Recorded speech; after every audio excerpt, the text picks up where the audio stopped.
ovdje otvoreno pogledati istinu u oči i reći da sa samim projektom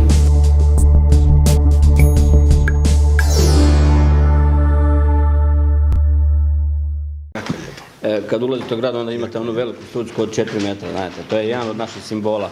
To, inače, Petrinja je grad lončara, mogu reći i službeno i neslužbeno, i ono što ste nam rekli i vezano za pomoć, ono što smo i dogovarali u samom našem ministarstvu, mogu reći jedno veliko hvala. Hvala zato što gradu Petrinju to treba, mi smo to od srca primili.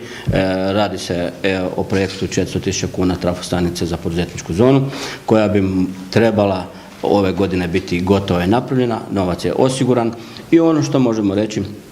150.000 kuna za zelenu kuću i još jedan dio koji je bio vezan za energetsku učinkovitost. Evo, to su ti mali sitni projekti, ja bih rekao, ali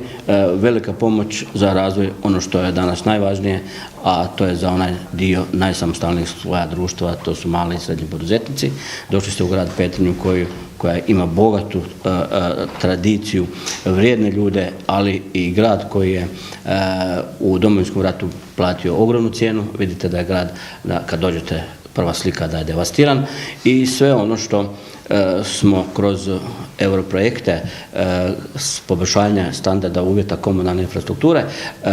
pokušali i preko vas i preko resornog ministarstva, mogu reći hvala, jer te investicije nisu male investicije, one su sada u konačnom finišu svih razgovora, ali možemo reći natječaja, samog nadzora i izvođenja radova, što je reda veličine 50 milijuna eura. I s druge strane nam ide priča oko pročistača i ono što je sigurno vrlo bitno, želimo energetski učinkoviti grad gdje ste nam puno pomogli, i ono što sam i rekao da smo povukli negdje oko 25 milijuna kuna za naše taborište, pa za kante, za kompaktore, za kamione i tako dalje. Evo, to su neke investicije koje mi kao grad imamo i ovdje mogu reći od svih projekata o kojima smo razgovarali da je grad u ovom trenutku spreman za projekte koji su reda veličine 500 milijuna kuna. Znači, mi imamo gotove projekte 500 milijuna kuna i evo, to je znači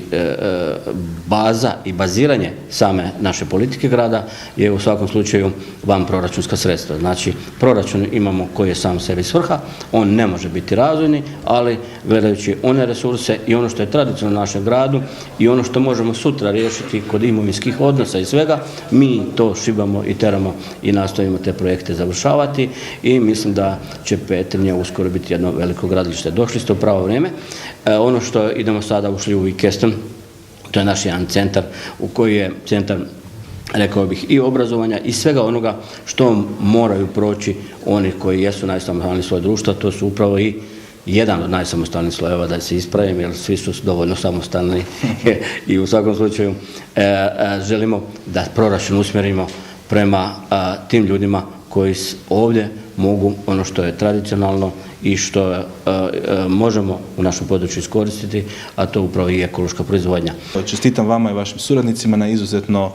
kvalitetno pripremljenim projektima i vjerujem da će se mnogi od njih i realizirati. Iskoristili smo danas priliku da predstavimo isto tako i neke od projekata koje trenutno radimo u ministarstvu. Oni će se prvenstveno bazirati na ukidanju regulativnih barijera, na korištenju metodologije kojom želimo mjeriti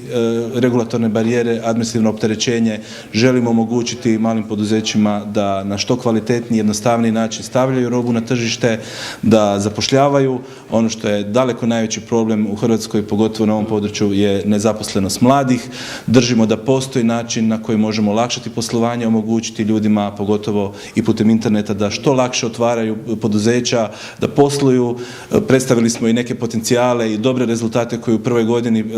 članstva u Europskoj uniji definitivno imamo. Imamo 10% rasta izvoza, imamo ogromno olakšanje poslovanja sa partnerima iz drugih zemalja, imamo tržište od 500 milijuna ljudi i 21 milijun poduzeća, imamo robnu razmjenu vrijednu 2800 milijardi eura na području Europske unije, imamo sve potencijale da jednom pametnom strategijom, a to strategija pametne specijalizacije je koju provodimo sada u Ministarstvu gospodarstva, da decentraliziramo državu, da dopustimo svakoj regiji da razvija one industrije i ona područja gdje ima komparativnu prednost, gdje ima iskustvo, gdje ima ljudi koji u njoj žele i mogu raditi. Na nama je svima da im olakšamo što jednostavnije poslovanje i što manje kompliciran, ja ću reći, regulatorni okvir.